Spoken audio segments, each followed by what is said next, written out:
Olá, turma, bom dia, boa tarde, boa noite, né? Turma que vai assistir a aula gravada, boa tarde para quem está presente.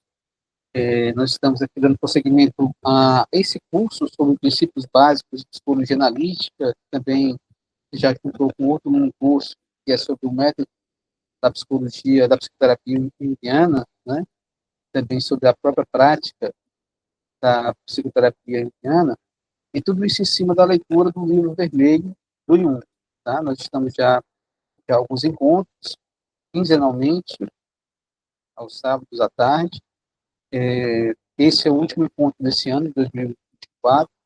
Estamos retornando em janeiro, provavelmente no segundo ou terceiro sábado de janeiro, e seguindo a sequência de encontros quinzenais. Tá? Hoje nós vamos iniciar a partir da página 208 do livro vermelho, que no PDF que eu estou compartilhando com vocês é a página 232 do PDF. Capítulo 3º, livro 2º, o título desse capítulo é Um dos Degradados, né? Em que Jung se depara com mais uma figura importante que se manifesta através dos seus sonhos e das suas visões. Ele vai narrando esse encontro, né?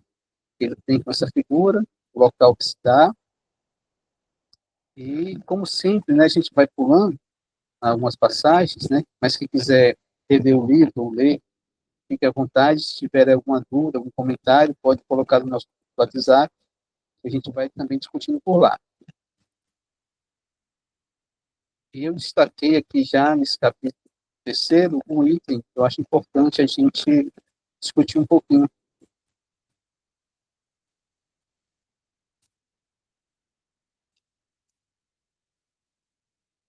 Que é aqui mais embaixo,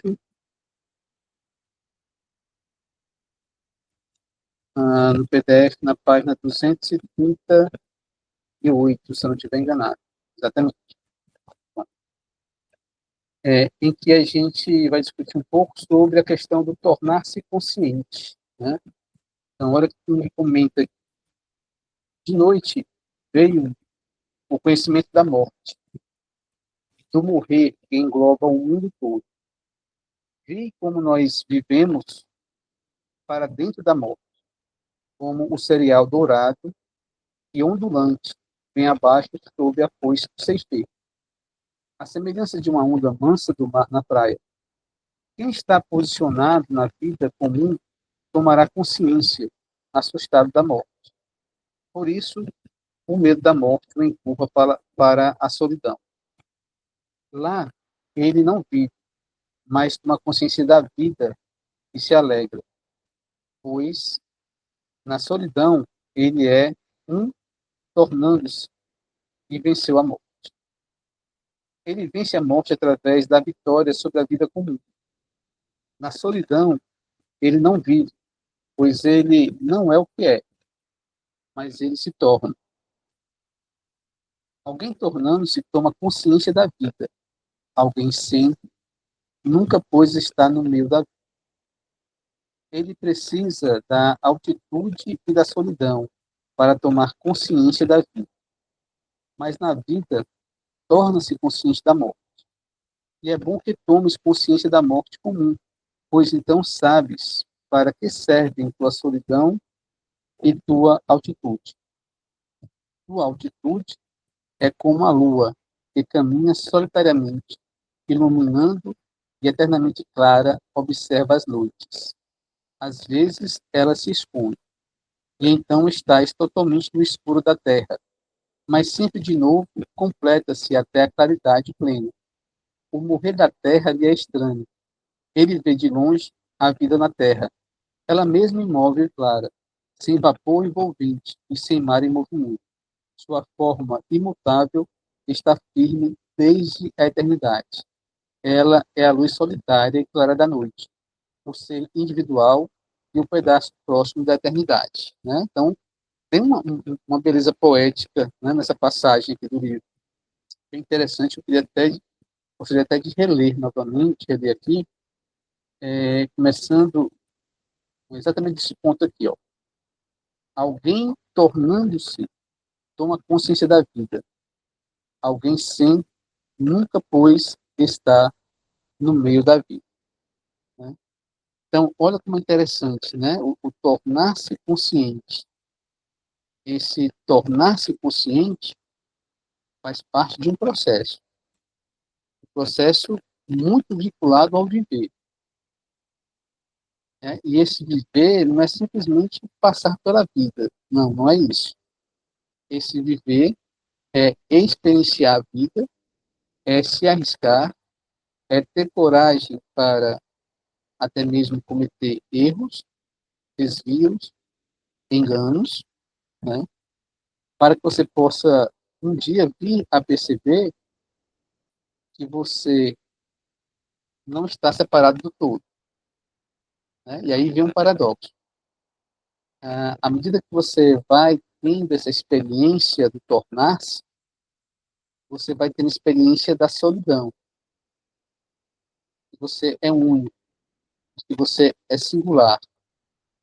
Mas à medida que nesse tornar-se você amplia a sua consciência, ou vai ampliando a sua consciência, você vai percebendo que, mesmo na solidão, você faz parte do todo, de uma totalidade.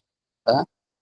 E essa totalidade, como nós veremos mais à frente, no adiante, essa totalidade, ela naturalmente inclui luz e trevas. E exatamente por isso, porque inclui luz e trevas, né, ela inclui vida e morte. Tá? Jung vai falar de forma teórica sobre isso no livro A Natureza da Psique, quando ele vai afirmar, nos capítulos finais desse livro, que o indivíduo que tem medo da morte é aquele mesmo indivíduo que outrora teve medo de viver, não teve coragem para viver sua vida intensamente. E aí, quando ele percebe a finitude, ele passa a ter medo da morte. Mas esse medo da morte é o mesmo medo que ele teve antes, quando ele tinha medo da vida, porque a vida era um mistério, a vida era um desconhecido. Da mesma forma, a morte é um mistério, é um desconhecido. Mas quando nós caminhamos, abraçando a vida, com coragem para viver, nós continuamos caminhando, mesmo na direção da morte, da finitude. Né? Porque essa morte e essa finitude passa a ser vista de outra forma. Né? Não apenas como uma percepção de que, pronto, o tempo acabou, você não tem mais tempo para nada. Né? Não. Passa a ser visto de uma forma diferenciada. O tempo está passando, você está chegando na sua finitude, você precisa finalizar a sua existência e dar um sentido a essa existência. Então, ganha um outro significado esse morrer, dentro da psicologia analítica, né, à medida que o indivíduo abraça a vida e caminha para o processo de individuação nesse sentido, de tomar consciência de quem ele é. Né? Então, ao longo da vida, o indivíduo ele é chamado para tomar consciência de quem ele é. À medida que ele toma consciência de quem ele também vai tomando consciência da sua missão, do seu propósito.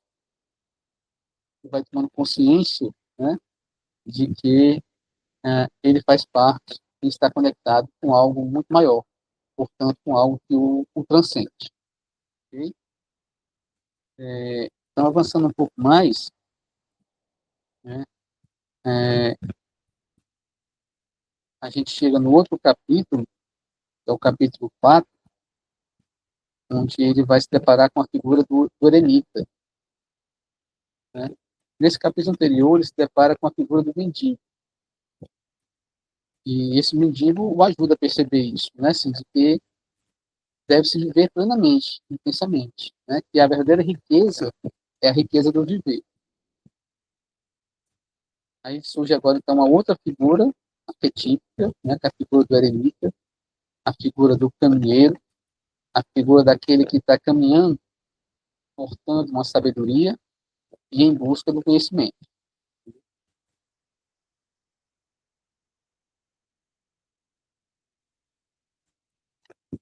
Eu acho interessante a gente ler aqui esse encontro com o eremita, porque esse encontro ele é bem interessante, ele é bem profundo. Vou voltar aqui, então, para a página 240, que ele narra o diálogo que ele tem com o eremita, né, com essa figura. Então, começa assim. Jung lhe diz: estou perturbando o Senhor, Pai? Né? Tu não perturbas. E esse pai aqui tem um sentido de padre, de sacerdote. Né? Tu não perturbas, mas não me chames de pai. Sou um homem como tu. O que desejas? Vim sem desejo algum. Vim por acaso a este lugar do deserto. E encontrei lá em cima pegadas na areia, que me trouxeram por diversas voltas a ti. O eremita diz: tu encontraste as pegadas de minha caminhada diária, a hora do arrebol e a hora do pôr do sol. Perdoa-me se interrompo a concentração, diz um, mas para mim é uma oportunidade única estar junto a ti. Nunca tinha visto o eremita. O eremita diz: daqui para baixo podes ver não poucos neste vale. Alguns têm cabanas, como eu, outros moram em túmulos, teus antigos escavados nessas rochas. Eu moro no lugar mais alto do vale, porque aqui é o ponto mais solitário e mais quieto, e porque aqui tenho mais próximo o sossego do deserto. Tá? Olha, a enantiandronia, né, que a gente vai encontrar de forma muito intensa na teoria indiana, aqui presente. Tá?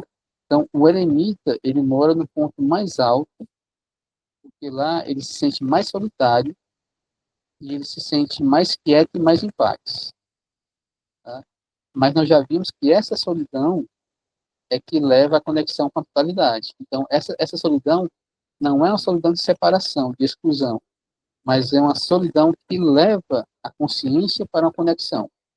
Tá? E isso quer dizer o quê? A transcendência, né? Quando você, numa jornada de autoconhecimento, você se percebe sozinho, é quando você está pronto para que você possa perceber que você faz parte de uma totalidade.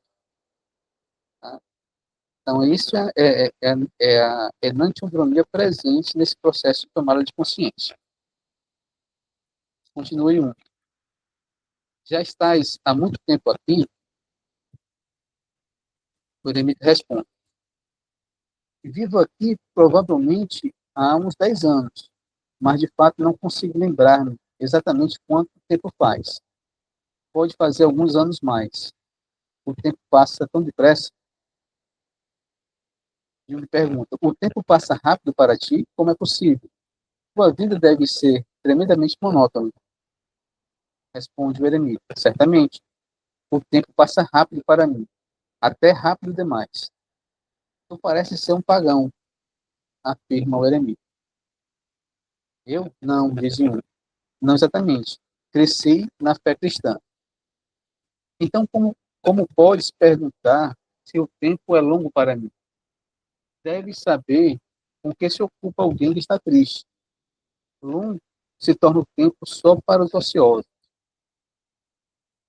Ele diz: perdoa-me de novo. Minha curiosidade é grande. O que te ocupas tu? És por acaso uma criança? Perguntou. Em primeiro lugar, vês que aqui eu leio. Depois, tenho minha distribuição regular do tempo. Mas eu não vejo nada aqui com que poderias te ocupar. Este livro já o deves ter lido todo várias vezes. E se são os evangelhos, como suponho, certamente já os sabes de cor. Com que infantilidades tu falas? Diz Jeremias. Isso aqui é uma grande lição para a gente também. Tu sabes que se pode ler um livro diversas vezes. Talvez o saibas quase de cor. E apesar disso, quando olhas para as linhas que estão diante de ti, vão aparecer coisas novas para ti. Ou terás mesmo ideias totalmente novas, que não tinhas antes. Cada palavra pode agir criativamente em teu espírito.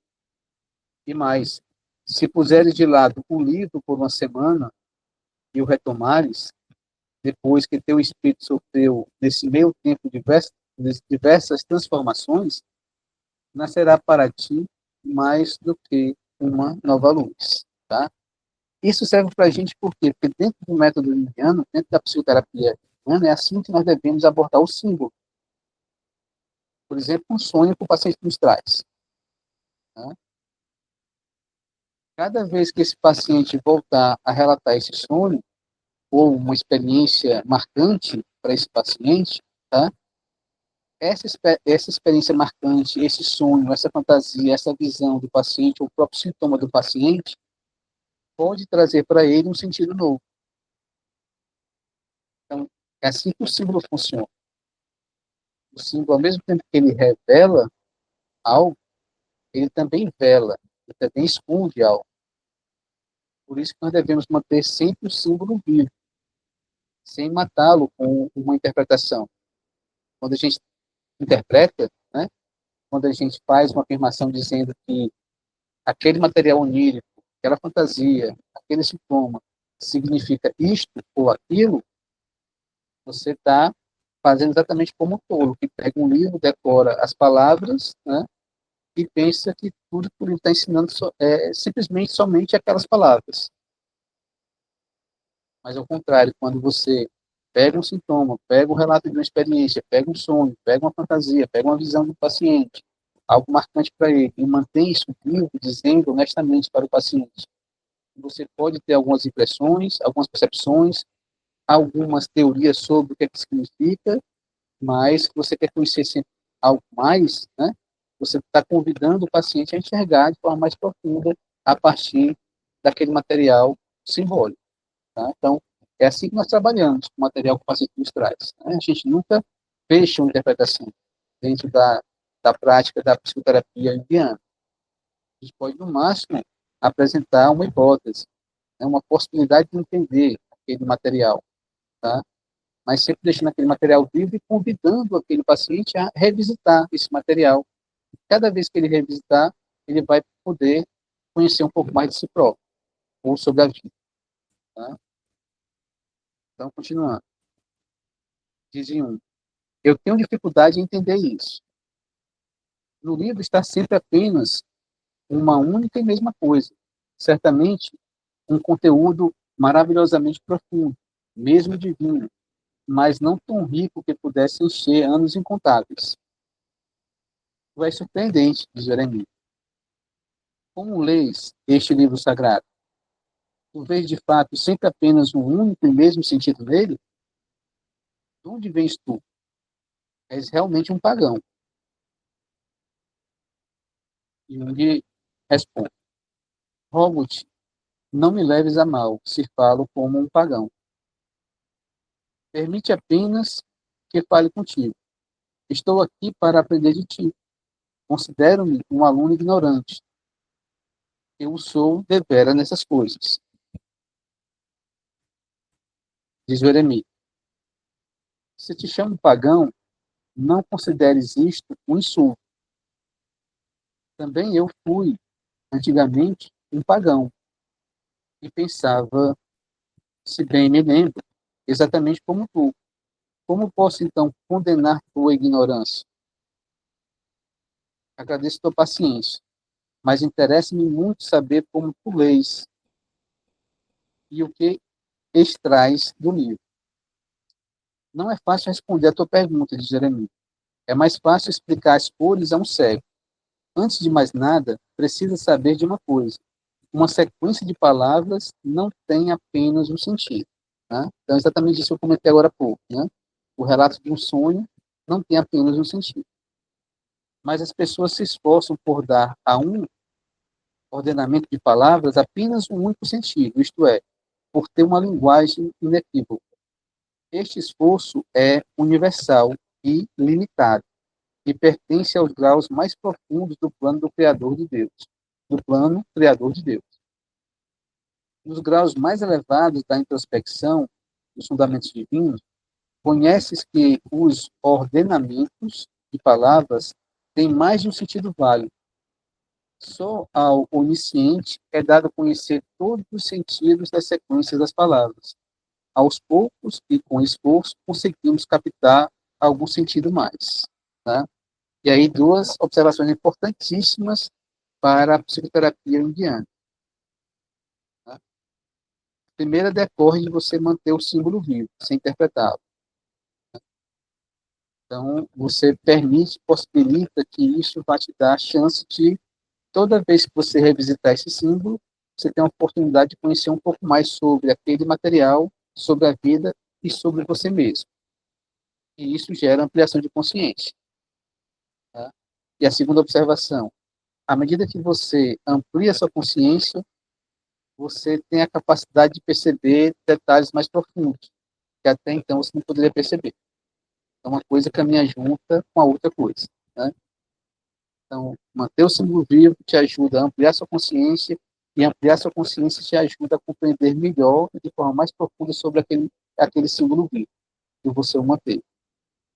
E agora surge uma terceira observação importante. Isso requer tempo. Por isso que uma psicoterapia profunda, como é a psicoterapia junguiana, ela requer tempo. Né? Não vai ser realizada de forma plena, intensa, né? Durante alguns poucos meses, tá? Tem um certo tempo. Continuando.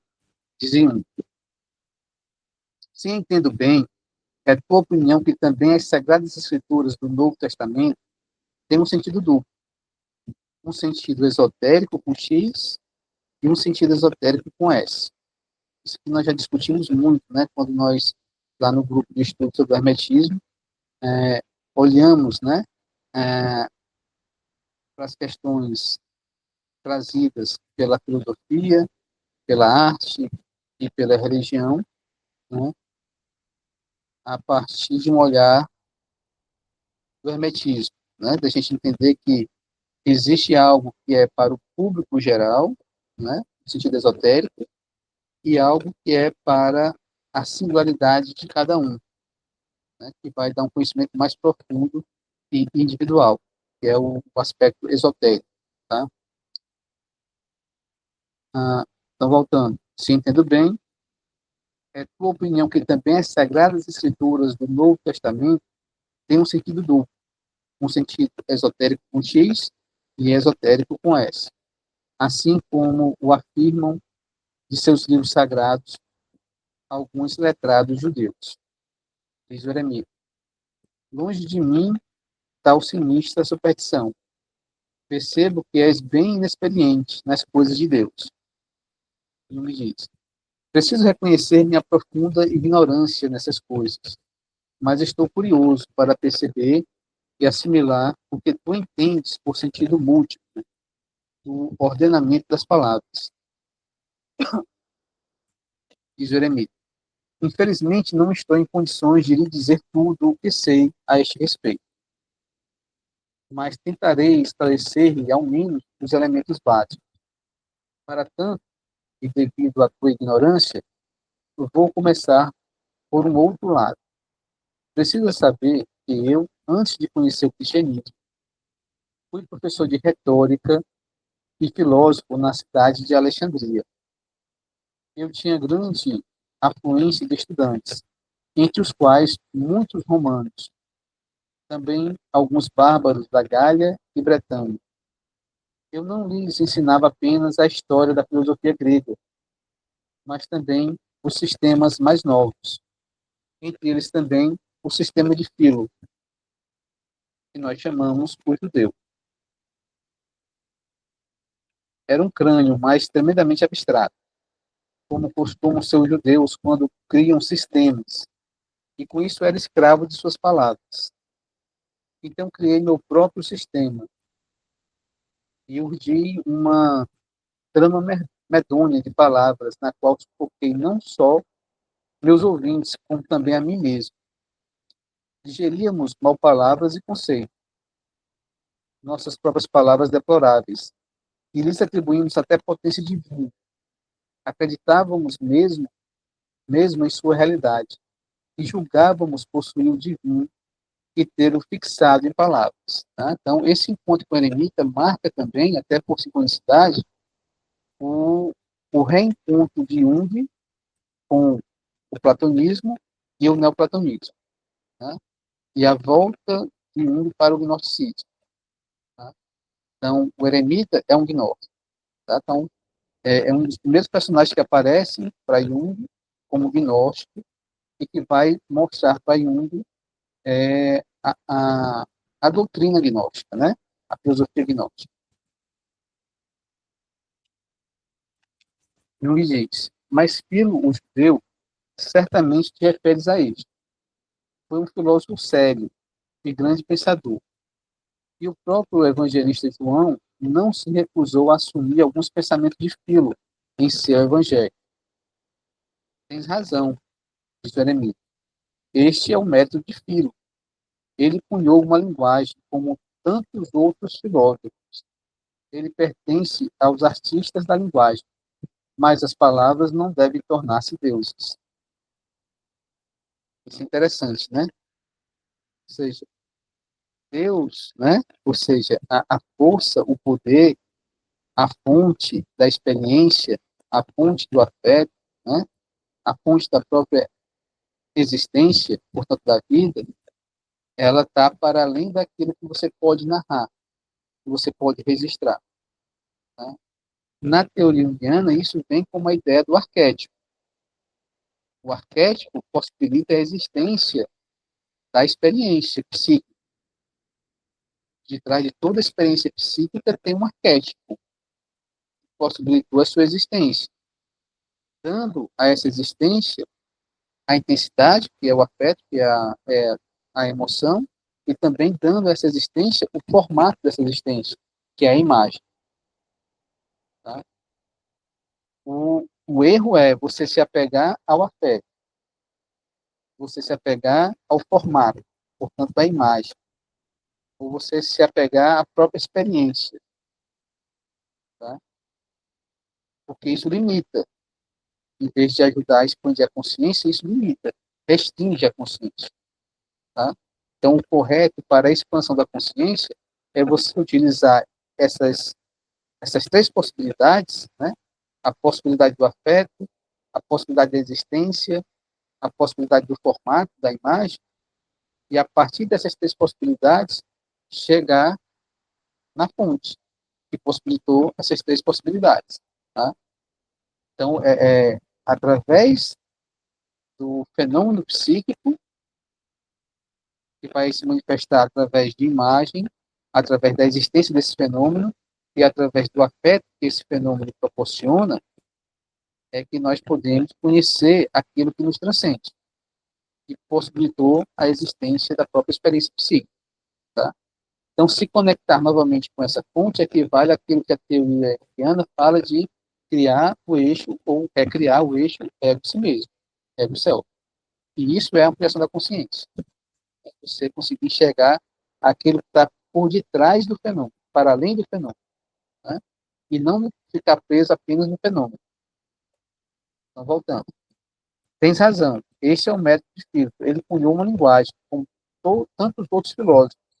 Ele pertence aos artistas da linguagem, mas as palavras não devem tornar-se deuses. Jung continua. Aqui não te entendo. Não está dito no Evangelho de João. Deus era a palavra? Parece-me estar dito aí claramente que tu condenaste, porque tu condenaste a pouco. Volta o eremita. Cuida-te para não te tornares um escravo da palavra. Aqui está o Evangelho. Lê a partir dessa passagem onde se diz. Nela estava vivo. O que diz João ali? Né? Aí Jung continua. E a vida era a luz dos homens. A luz brilha nas trevas, mas as trevas não a compreenderam. Houve um homem enviado por Deus de nome João. Ele veio como testemunha para dar testemunho da luz. Era esta a luz verdadeira, que, vindo ao mundo, ilumina todas as pessoas. Ela estava no mundo, e por ela o mundo foi feito, mas o mundo não a conheceu. É isso que leu aqui. Mas o que achas disso? Perguntei. Olha o que ele responde aqui, o eremita. Eu te pergunto, este logos era um conceito, uma palavra? Ele era uma luz, até mesmo um homem que morou entre os homens. Tu vês, Filo só emprestou a palavra a João, para que João tivesse à disposição, além da palavra luz, também a palavra logos, para descrever o Filho do Homem. Em João, o sentido do logos foi atribuído ao homem vivo, mas em Filo foi atribuído ao logos a vida divina, inclusive ao conceito de morto. Com isso, o morto não ganha nenhuma vida. O vivo será morto. E isto também foi meu erro monstruoso, diz Jeremias. Jung afirma, percebo o que pensas. Este pensamento é novo para mim, parece-me digno de consideração. Sempre me pareceu até agora que era exatamente isto o mais significativo em João, de que o Filho do Homem é o Logos, erguendo o mais ínfimo até o espiritual mais elevado, até o mundo do Logos. Mas tu me levas a ver a coisa de modo invertido, ou seja, que João traz para baixo o sentido do Logos ao homem. O eremita responde. Aprendi a reconhecer que João tem, inclusive, o grande mérito de ter elevado o ser humano acima do sentido do Logos. Diz um, tu tens pontos de vista estranhos que despertam ao máximo minha curiosidade. Como é isto? Tu pensas que o humano está acima do Logos? Diz o eremita. A esta pergunta quero responder dentro do limite da tua compreensão. Se o humano não tivesse sido o mais importante para Deus, ele, como filho, não teria sido manifestado na carne, mas no Logos. Isto me parece evidente, diziam, mas confesso que esta concepção é surpreendente para mim. É especialmente admirável que tu, um eremita cristão, tenhas chegado a tais ideias. Jamais esperava isto de ti. O eremita afirma, como já observei, tu fazes uma ideia totalmente errada de mim e de minha natureza. Tu desejas ver aqui um pequeno exemplo de minha ocupação. Só com a mudança de aprendizado passei muitos anos. Tu também já mudaste alguma vez de aprendizado? Então deve saber que é preciso muito tempo para isso. Eu fui um professor de sucesso em minha profissão. Como sabes, essas pessoas dificilmente ou jamais mudam de aprendizado. Eu, por exemplo, vejo que o sol se pôs. Logo será noite total. A noite é o tempo do silêncio. Vou mostrar-lhe o lugar de passar a noite. Amanhã eu a preciso, eu a preciso para amanhã eu a preciso para meu trabalho. Mas após o meio-dia pode vir de novo, se quiseres. Continuaremos então nossa conversa com o eremita, né? Então é uma conversa interessante, muito rica, muito valiosa para nós, psicoterapeutas junguianos, porque nós aprendemos aqui com essa conversa o método junguiano de psicoterapia, aqui, exposto, né? Entender que tem algo para além das palavras, daquilo que é dito, daquilo que é narrado, né? Entender que as palavras são símbolos que revelam e velam ao mesmo tempo. Entender que leva um tempo para que a gente possa, a partir dessas palavras, chegar naquilo que está para além delas. E quando a gente chega nisso, que está para além delas, a gente consegue ampliar nossa consciência, porque a gente consegue, então, reconstruir o eixo ego-céu. Então, pensar sobre essas palavras aqui ditas aqui no livro vermelho nos faz ressignificar, né, o nosso entendimento sobre a terapia junguiana. Né? Bem, aí vamos avançando um pouco mais. Chegamos aqui na página 245 do PDF. Aí eu destaco aqui uma observação sobre a vida solitária, né? Daí a gente pode também perceber por que que a psicoterapia junguiana ela funciona nos casos em que um indivíduo é convidado a olhar para ele mesmo, né? E o porquê também de que não se recomenda a, uma psicoterapia junguiana em grupo, né? Mas sempre de forma individual.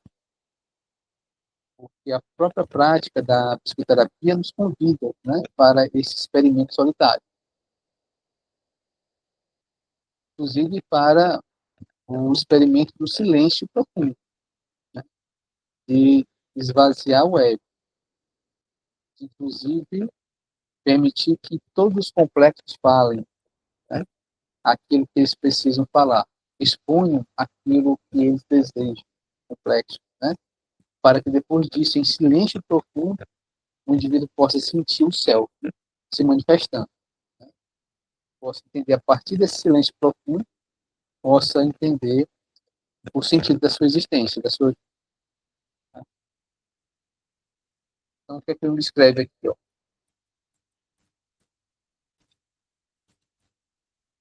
A vida do solitário seria fria, se não fosse o grande sol que aquece o ar e os rochedos. Se não tivesse o céu, né, para iluminar a existência, para aquecer a existência, para possibilitar a existência. Mas, ao mesmo tempo, o indivíduo só consegue reconhecer esse céu se ele estiver na solidão. Solidão aqui não quer dizer, né, se isolar das pessoas. Solidão aqui é no sentido simbólico, tá? O sol e seu brilho eterno substituem no solitário o calor da sua vida. Seu coração deseja ardentemente o sol. Ele viaja para as terras do sol. Sonha com o brilho tremendamente do sol. Aliás, tremeluzente do sol. Com pedras de calor abrasador, expostas ao sol do meio-dia, com reflexo de calor dourado da areia seca. O solitário procura o sol. Ninguém está mais disposto do que ele para abrir seu coração. Por isso ama mais que tudo o deserto, porque ama seu profundo sossego, né, que é o silêncio profundo. Precisa de menos alimento, pois o sol e seu calor o alimentam. Por isso o solitário ama sobretudo o deserto, pois é uma mãe para ele, que dá, no tempo oportuno, alimento e calor vivificantes. No deserto, o solitário está livre de preocupações. Por isso, toda a sua vida se volta para os pomares em flor de sua alma, que só conseguem medrar sob um sol quente. Em seus pomares crescem as preciosas frutas vermelhas, que escondem, sob pele esticada, doçura tumescente. Tu pensas que o solitário é pobre. Não vês que ele caminha debaixo de árvores carregadas de frutas e que sua mão toca em centenas de grãos. Sob folhas escuras, nasce de um viçoso rebento a flor de um vermelho exuberante, e os frutos quase explodem devido ao sumo que pressiona. Resinas cheirosas gotejam de suas árvores, e sob seus pés desabrocha a semente que pressiona.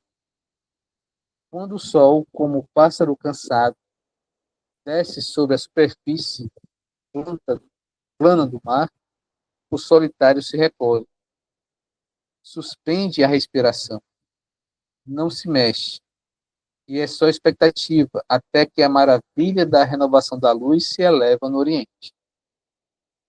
Existe uma expectativa bastante incerta para o solitário. Os sustos do deserto e a morte por sede o envolvem, e tu não entendes como o solitário consegue viver. Seu olhar, porém, repousa sobre os pomares, e seu ouvido escuta as fontes. Sua mão toca ao mesmo tempo as folhas e os frutos, e sua respiração inala doces aromas de árvores ricamente floridas. Não tem palavras suficientes para falar-te sobre a magnificência exuberante de seus pomares. Gagueja quando fala disso, e parece pobre de espírito e vida. Sua mão não sabe onde pegar nessa abundância indescritível. Ele te dá uma pequena e pouco vistosa fruta, que caiu agora mesmo a seus pés. Parece-te sem valor, mas quando a observas, vês que esta fruta tomou um sol que nunca tornou um sol que nunca teria sonhado. Exala um aroma que perturba teu sentido olfativo, que te leva a sonhar com jardins de rosas, com vinhos doces e palmeiras sussurrantes. E tu seguras sonhando esta fruta na mão, e tu gostarias de ter a árvore na qual ela cresceu, o pomar no qual esta árvore está, e o sol que fecundou este pomar. Interessante a sequência, né? Então, o sol, ele é reconhecido, né? Mas o indivíduo não consegue entrar em contato diretamente com o sol. Sente o sol, experiencia o sol, mas o sol é a fonte de toda a vida que existe nesse deserto. Das árvores, das frutas, inclusive daquela fruta que caiu e que o indivíduo pegou. Tá? Então, mais uma vez, a gente volta para a questão do símbolo. Quando um símbolo se manifesta e o ego se relaciona com esse símbolo, para o ego, esse símbolo é o seu sol, mas não é o sol verdadeiro. Né?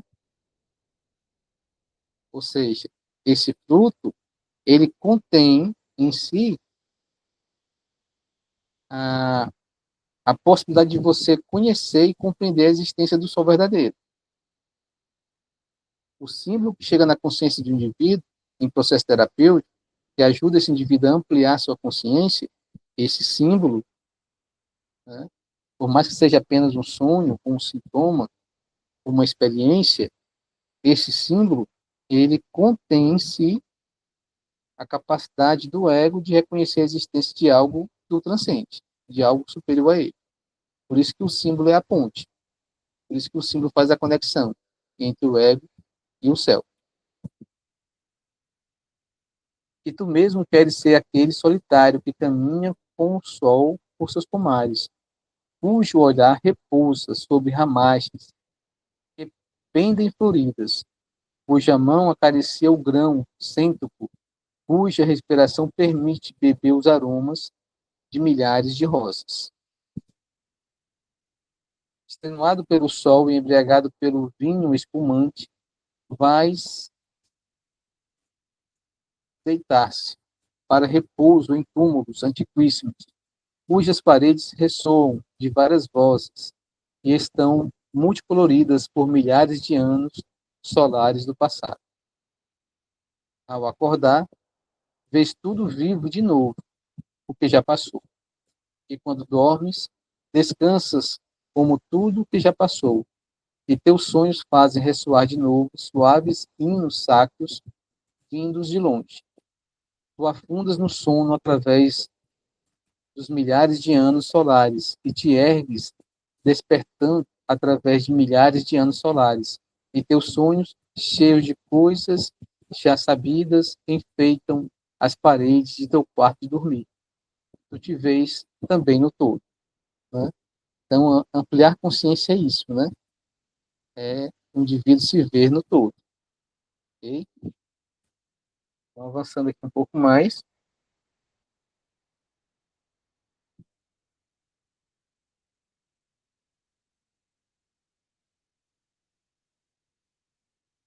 E continuando aqui, ó. Quem rompe o dique da palavra derruba deuses e profana o templo. O solitário é um assassino. Ele mata o povo, pois com isso pensa e quebra velhas muralhas sagradas. Ele chama para dentro os demônios do ilimitado. Ele fica sentado, recosta-se e não vê nem ouve o gemer da humanidade, tomado pela terrível embriaguez do fogo. Apesar disso, não consegues encontrar as novas palavras, se não quebrares as velhas. Mas ninguém deve quebrar velhas palavras, porque encontra a palavra nova, que é um dique resistente contra o ilimitado, e traz em si mais vida do que a palavra velha. Uma palavra nova é um Deus novo para a pessoa velha. Ela continua sendo uma imitadora. A pessoa permanece a mesma. Se tu lhe crias também imagens novas de Deus, ela continua sendo uma imitadora. O que era palavra deve tornar-se pessoa. A palavra criou e era antes do mundo. Brilhou como uma luz nas trevas, e as trevas não a entenderam. Deve, portanto, surgir uma palavra que entenda as trevas, pois para que serve a luz que não entende as trevas? Mas tua luz deve alcançar o significado da luz, né? E aí Jung traz a dialética, né? Aqui nessa passagem aqui. E a gente encontra a dialética também na psicoterapia junguiana, tá? Então, é aquele processo de morte e renascimento. O ego, ele é aquilo que ele é hoje porque um símbolo o guiou para ele ser o ego que ele é hoje, né? Com o tempo, esse ego, ele fica desajustado, ou seja, fica envelhecido. É necessário que ele se depare com uma nova palavra, um novo símbolo, para ajudar esse ego envelhecido a se transformar em um novo ego, o morte e renascimento, né? O processo de morte e renascimento, tá? Essa é a dialética junguiana presente também no processo terapêutico. Então, o ego, ele morre e renasce várias vezes ao longo do processo de individuação. Quem mata o ego e quem faz com que o ego renasça é sempre um símbolo. De início, quando o símbolo se manifesta, ele vem de forma negativa, para destruir o ego envelhecido. Depois de algum tempo, esse símbolo se transforma em algo que vai ajudar esse ego a crescer, a se desenvolver, a se transformar. Então, esse símbolo se transforma em algo positivo. Tá? Então, o negativo se transforma em positivo. Da mesma forma que aquilo que é sombrio também se transforma em luz. Essa é a dialética junguiana. Tá? Por isso que nós trabalhamos acolhendo a sombra pessoal, individual, e também a sombra coletiva. Porque mesmo que a sombra aparentemente e de início traga algo negativo, destrutivo, ela traz em si um potencial construtivo e transformador. Tá? E é através da sombra que se pode chegar na dimensão mais transcendente, que é o céu. Okay? Outro ponto que eu destaco aqui, exatamente em cima dessa questão das trevas, da sombra, né? A sombra que traz algo valioso, que vai renovar a vida, né? Que vai transformar o ego, que vai transformar o indivíduo, que vai ajudar esse indivíduo a avançar na sua jornada de autoconhecimento, ela é importante. Né? Então, as trevas são importantes, a sombra é importante. Então, olha o que ele vai dizer aqui na página 248 do PDF. O Deus da palavra é frio e morto, e brilha de longe como uma lua, enigmática e inatingível. Deixa que a palavra volte a seu Criador. Precisamente é o homem, e assim a palavra é elevada ao homem. Que o homem seja luz, limite, medida, que seja vosso fruto, que ansiosamente tentais pegar. As trevas não entendem a palavra, mas o homem. Sim, elas o entendem, pois ele mesmo é um pedaço das trevas. Não descendo da palavra para o homem, mas subindo da palavra até o homem. Isto entendem as trevas. As trevas são tua mãe. Convém a elas ter respeito, pois a mãe é perigosa. né? A sombra é perigosa. Ela tem poder sobre ti, pois é tua genitora. Honra as trevas como a luz. Assim iluminas tuas trevas. Né? É um pensamento também gnóstico, é um pensamento também taoísta, né? E nos convida a um movimento de integração. Tá? Então, não é permitir que a luz chegue e expulse as trevas. Não é nesse sentido. Né? Mas é no sentido de você olhar para as trevas, acolher as trevas, porque desta forma as trevas se transformam em luz. Mas assim como a luz é importante, as trevas também são importantes. Né? Assim como a luz, o céu, numa visão taoísta, é o pai, né? As trevas, a terra, a natureza, também na visão taoísta, é a mãe. Então, Jung fala disso. Né? Devemos, então, honrar pai e mãe nesse sentido simbólico. Né?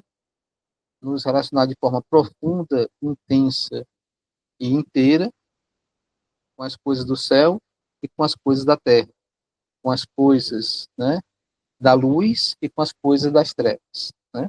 Nesse sentido. Jung continua. Quando entendes as trevas, elas tomam posse de ti. Vem sobre ti como a noite, como uma sombra azul, e inúmeras, com uma sombra azul e inúmeras estrelas bruxuleantes. Silêncio e paz te encobrem quando começas a entender as trevas. Olha o movimento, né?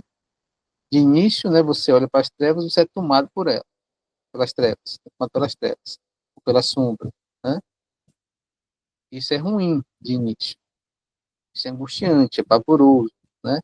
Gera sofrimento, gera angústia, né?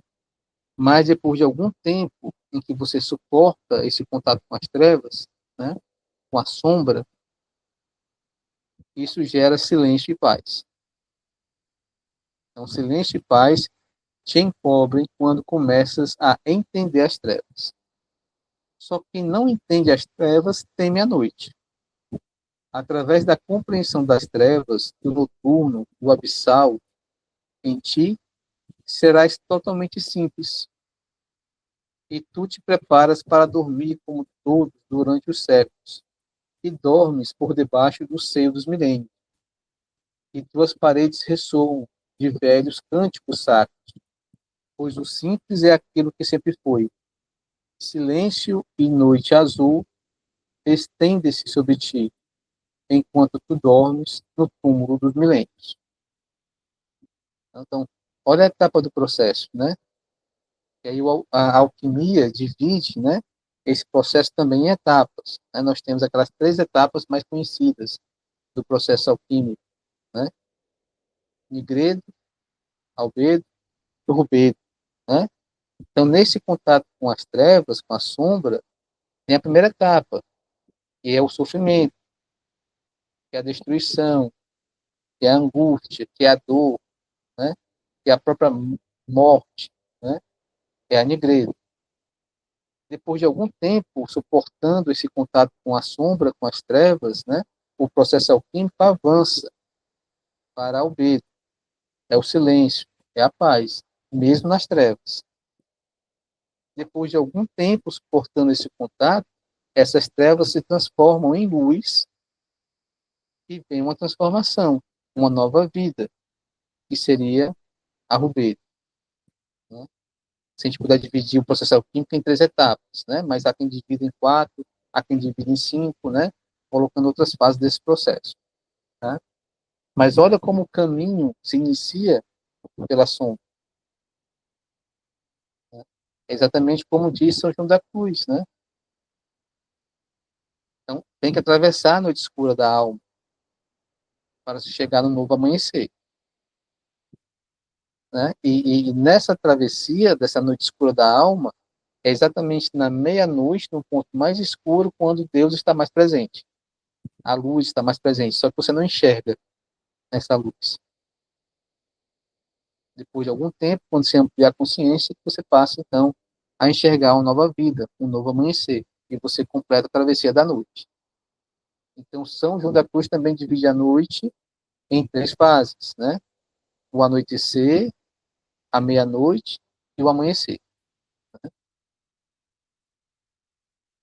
E assim se dá no processo terapêutico junguiano. O paciente vem com a sua queixa inicial, com a sua dor, com o seu conflito, com o seu sofrimento. Nós acolhemos essa dor, essa angústia.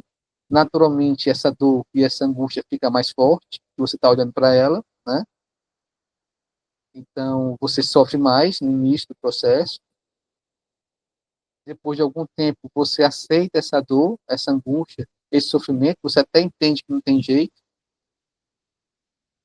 você já procurou tudo, todos os profissionais, todas as religiões, tudo que a ciência pode dizer, tudo que a filosofia já disse, né? E não encontrou resposta. Então, você aceita essa dor, essa angústia, esse sofrimento, de certa forma se acostuma com ela, e depois de algum tempo surge um novo símbolo transformador que te impulsiona para uma nova vida, para uma nova existência, superando essa dor. Né? E esse novo símbolo surge a partir da própria dor, a partir do próprio sintoma, que ganha um novo sentido, e é significado. Né? E esse é o processo da terapia junguiana. Ok? Então, avançando um pouco mais, capítulo 5,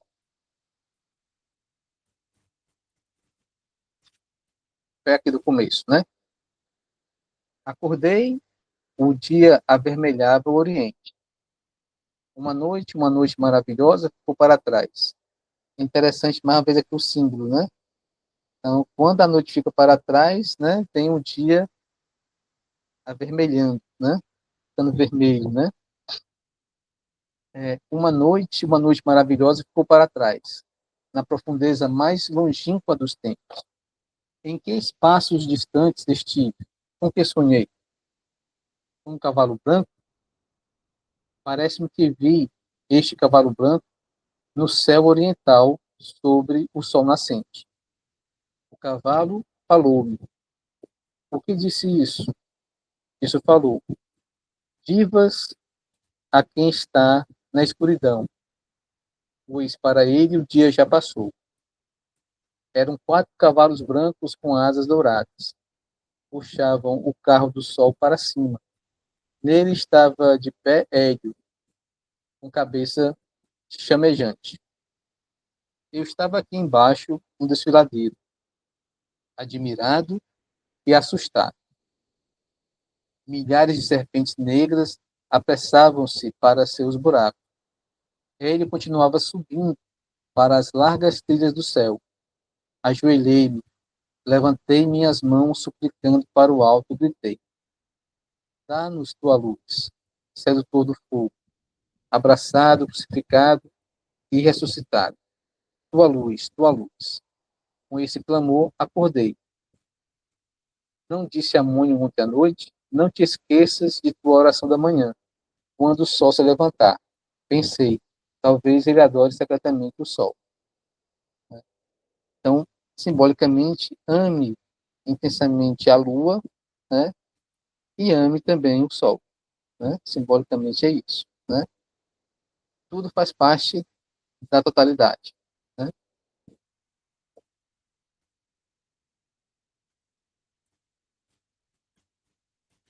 Então, avançando aqui um pouco mais,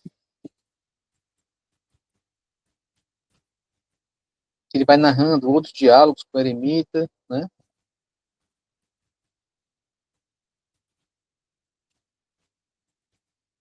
Depois ele identifica como Amônio, né? Que é um gnóstico, século III. E nesse mesmo período da vida do Jung, né? Ele volta a reler, né? Os neoplatônicos, né? E se aproxima agora de forma muito mais intensa do gnosticismo, dos primeiros cristãos,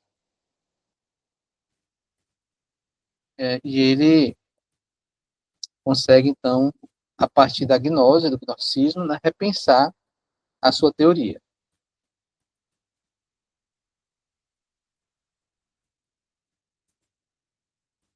Aí destaco aqui na página 254 do PDF, mais outro ponto para a gente discutir aqui sobre a questão dos símbolos, né? Mais uma vez, né? O sentido oculto dos símbolos, né? O símbolo que vela e revela ao mesmo tempo, né? Assim como as próprias religiões, né? Naquele sentido esotérico com X e esotérico com S. Então, é um diálogo entre Jung e Amônio, né? O eremita, né? Jung pergunta: sim, mas aceitas então que a história das religiões visa a um objetivo último? É uma pergunta do Jung. O eremita responde: meu pai comprou certa vez um escravo negro nas regiões das nascentes do rio Nilo, diz Amônio, né, que é o eremita, né? Vinha de um país que nunca ouvira falar de Osíris ou de qualquer outro de nossos deuses. Mas ele me contava coisas que, numa linguagem simples, diziam a mesma coisa que nós acreditávamos de Osíris e dos outros deuses. Aprendi a entender que aqueles negros incultos já possuíam, sem o saber, a maioria daquilo que as religiões dos povos cultos desenvolveram até uma doutrina acabada. Quem entendesse corretamente aquela linguagem poderia reconhecer nela não só as doutrinas pagãs, mas também a doutrina de Jesus. E é com isso que me ocupo agora. Leio os evangelhos e procuro o seu sentido vindouro. Conhecemos seu significado, como está patente diante de nós, mas não conhecemos seu sentido oculto, que aponta para o futuro. É um erro acreditar que as religiões sejam diferentes em sua essência. No fundo, trata-se sempre da mesma religião. Cada forma religiosa subsequente é o sentido das anteriores. Tá? Aí Jung pergunta: e descobriste o significado vindouro? Não, ainda não. É muito difícil, mas tenho esperança de que vou conseguir. Até agora quer parecer-me que preciso de estímulo de outros para isso, mas são tentações de Satanás. Eu sei, né? Afirma aqui Amon. Tá? Então, Jung, né, nesse período aí, ele também já estudava e participava de encontros com pessoas, né, espiritualistas, né? Inclusive algumas pessoas ligadas à teosofia, né, da Madame Blavatsky, e se estimulava muito nesses encontros, nos seminários eranos, por exemplo, né, seminários que ele sempre participava com frequência, que organizava muitas vezes também, se estimulava o estudo das religiões comparadas, né, uma prática que já é muito comum, muito frequente dentro do movimento teosófico, né, conhecer várias religiões e observar as semelhanças entre elas, né, e entre os símbolos e entre os ritos dessas religiões, na perspectiva de que você, a partir disso, pode encontrar um sentido ou um significado oculto, né, naquilo que é pregado nessas religiões. Tá? E Jung também passou a encorajar os estudantes, né, os psicólogos, psiquiatras que seguiam a teoria do Jung, a fazer esse estudo das religiões comparadas, porque isso ajudava ao estudante, além de conhecer as religiões de modo geral, né, a identificar os arquétipos geradores daqueles símbolos. Os arquétipos que possibilitaram a existência dessas imagens arquetípicas presentes em cada um desses ritos, dessas religiões. Tá? E isso, em relação à prática da psicoterapia, também é muito importante, porque isso é um treino para que você possa fazer esse mesmo trabalho em cima dos relatos dos pacientes, em cima dos sonhos dos pacientes, das fantasias dos pacientes, das experiências de vida do paciente, em que você pega aquele conteúdo manifesto, aquele conteúdo dito, expresso, né, e passa, então, a comparar diversos conteúdos relatados pelos pacientes no seu dia a dia, nos seus sonhos, nas suas visões, nos seus sintomas, e você possa, então, identificar que existe um padrão comum nesses relatos. E quando você identifica esse padrão comum, você encontra uma imagem arquetípica. E por detrás dessa imagem arquetípica existe o arquétipo, né? E você consegue, então, identificar qual é o arquétipo que está, naquele momento, influenciando a vida daquele paciente. E o próprio arquétipo propõe, né, uma tarefa para esse paciente executar. E com isso fica mais fácil de ajudar ao paciente a perceber que tarefa é essa. Tá? Então, o estudo das religiões e o estudo comparado das religiões é importante para isso, tanto como treino, para que você possa exercitar isso, né, como também para que você possa entender realmente que por trás de tudo aquilo que se manifesta, existe sempre um padrão arquetípico que possibilitou aquela manifestação, tá? Aquele fenômeno. Okay? Aí eu destaco aqui na página do PDF 255, né, mais um comentário do Jung em relação às trevas, né, em relação à sombra. Quem dorme no túmulo dos milênios sonha um sonho glorioso. Sonha um sonho antiquíssimo. Sonha com o sol nascente.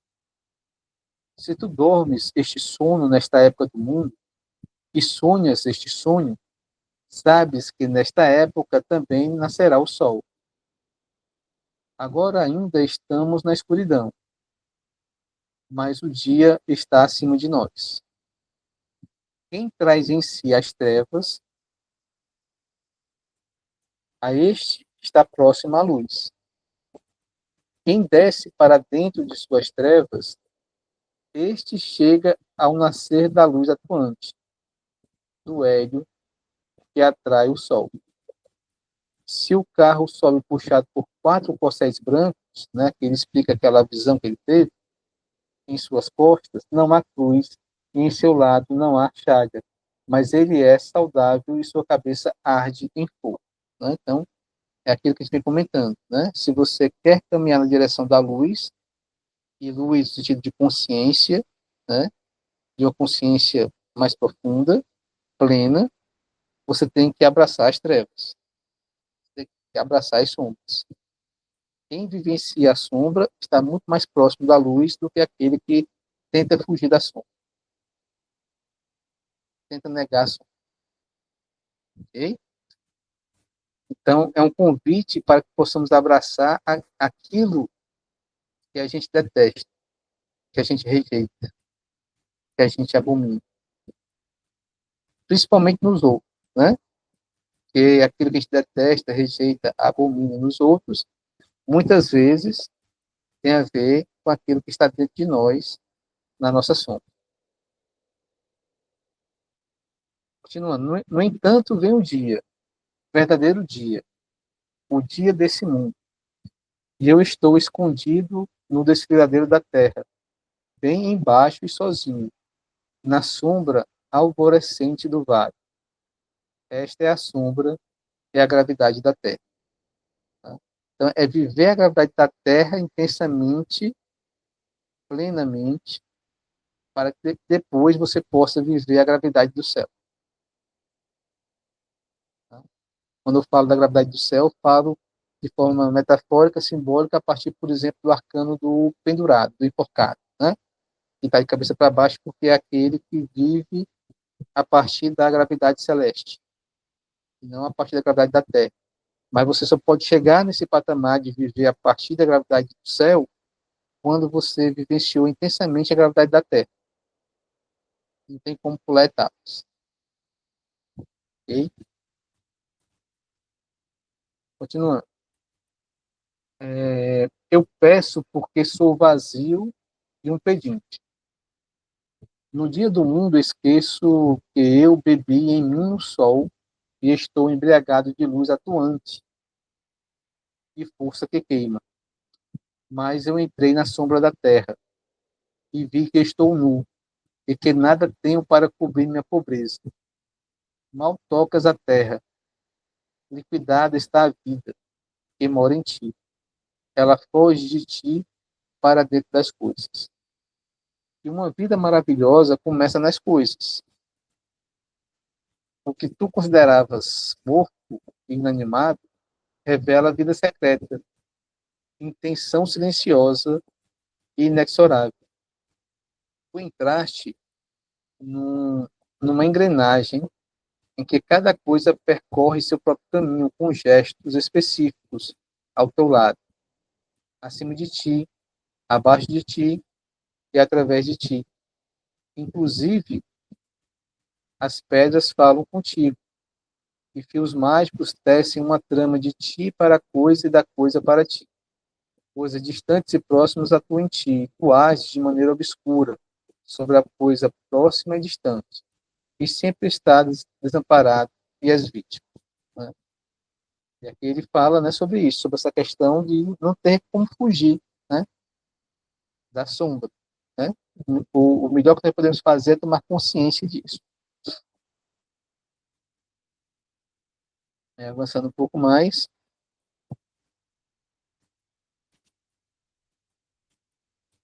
chegamos aqui no capítulo 6, ele trata da morte, né?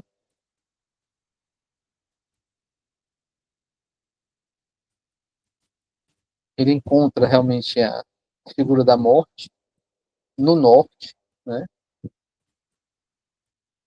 Tem todo um diálogo com essa figura. E aqui na página 260, eu destaco a observação sobre a mortificatio e a sombra. Jung diz: olhei ao meu redor e percebi que a solidão se estendera a um incomensurável e me penetrou de um frio horripilante. Ainda ardia sol em mim, mas eu senti que entrava na grande sombra. Sigo a multidão que devagar e imperturbável encontra o caminho da profundeza do vindouro. Assim saí daquela noite. Era a segunda noite de 1914. E fiquei cheio de expectativa medrosa. Saí para abraçar o vindouro. O caminho era longo e assustador. Era o vindouro.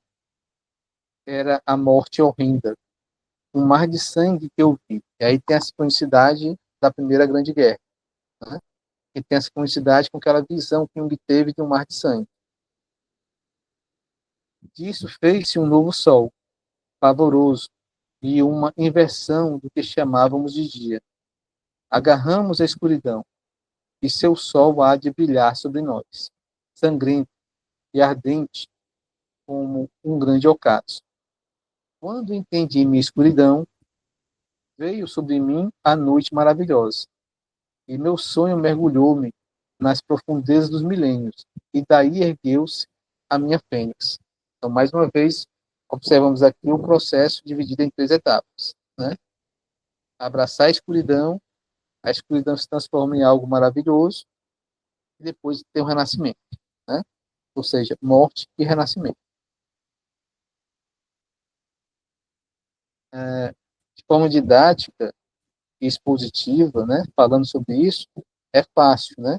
A gente falar sobre isso. Mas viver o processo é difícil, é doloroso.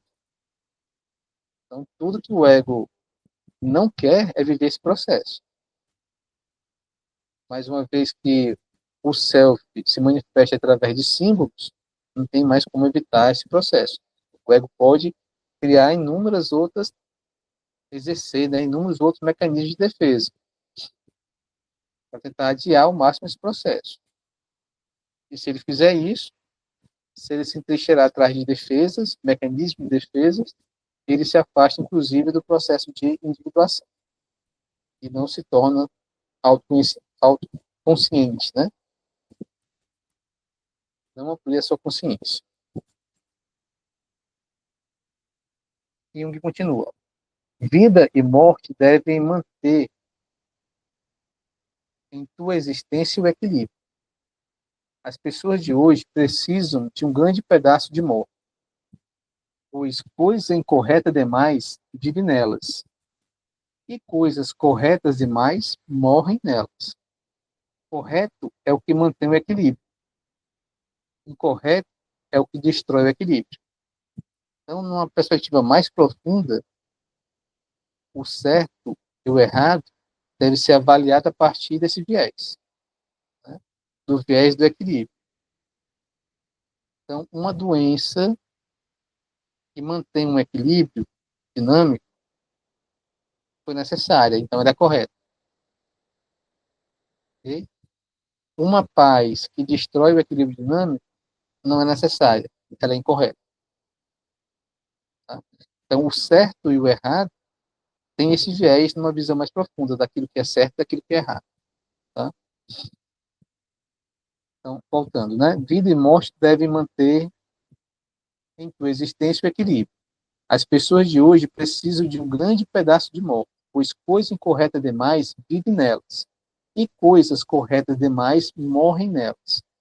Correto é o que mantém o equilíbrio. Incorreto é o que destrói o equilíbrio. Mas, atingido o equilíbrio, então é incorreto o que mantém o equilíbrio, e correto o que destrói. Equilíbrio é vida e morte ao mesmo tempo. Da perfeição da vida faz parte do equilíbrio, com a morte. Quando aceito a morte, reverdece minha árvore, pois a morte intensifica a vida. Se eu me concentro na morte global, meus botões se abrem. Quanto nossa vida precisa de morte, né? Então, são opostos complementares, né? Vida e morte. E como opostos complementares, se equilibram. E equilibram a nossa existência e a nossa saúde psíquica. Portanto, o ego deve viver e morrer, sempre que necessário.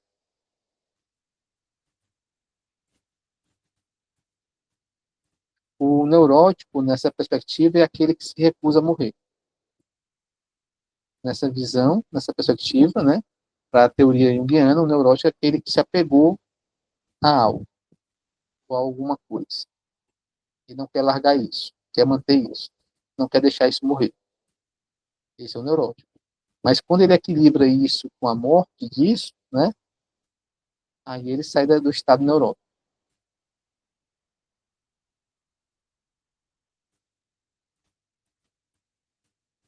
Ok?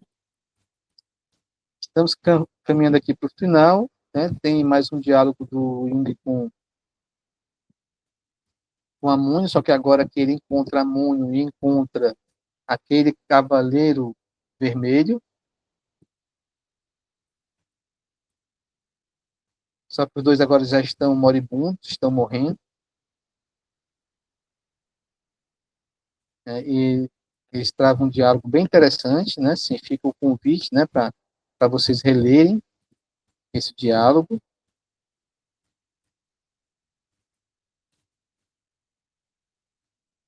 E aí essas figuras, né, finalizam aquilo que eles precisavam realizar, que é trazer informações para o ego do Jung, né?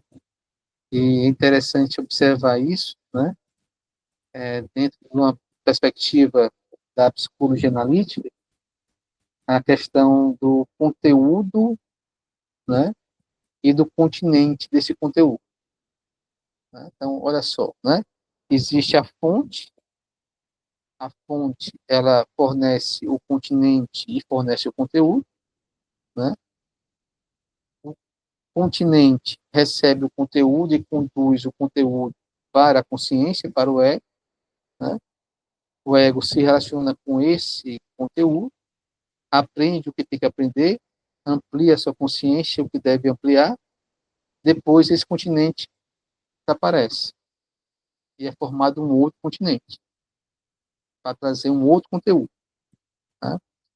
Levando isso para a teoria junguiana, nós temos o arquétipo, que seria a fonte. Esse arquétipo produz o conteúdo e produz o continente. O continente é a imagem arquetípica, né? Essa imagem arquetípica, ela traz o conteúdo, que é o símbolo, Esse símbolo fornece a mensagem, o ego se relaciona com essa mensagem, assimila essa mensagem, depois aquela imagem arquetípica definha, desaparece e surge uma nova imagem arquetípica, que é um novo continente, para portar um novo conteúdo. Né? E a fonte de tudo isso é sempre o arquétipo. Tá? Então vocês vão perceber isso aqui nesse diálogo que a gente vai ter com a Amônio e com o Cavaleiro Vermelho. Eles estão definhando, já estão moribundos, estão velhos, né? Mas a missão deles, né, já foi executada, que foi portar, conduzir, né, aquela mensagem para o ego do Jung e possibilitar o encontro de Jung com essa mensagem. Ok? Então, fica o convite para vocês lerem ou relerem, né, essa passagem aqui desse encontro de Jung com Amônio e o Cavaleiro Vermelho. E aí nós estamos caminhando para o final de hoje. A gente retoma em janeiro. A gente se fala pelo WhatsApp para marcar a data, se é o segundo sábado de janeiro ou o terceiro sábado de janeiro. E também na segunda ou terceira semana de janeiro, a gente retoma também os grupos de estudo. Tá? Quando a gente retomar o livro vermelho, a gente começa aqui no capítulo 8º, que é o primeiro dia. Okay? Então, um forte abraço aí, bem-vindo, tudo bom para você. A gente vai se falando, né? Semana que vem tem supervisão, normalmente, tá? E a gente vai se falando. Então, um forte abraço, até a próxima.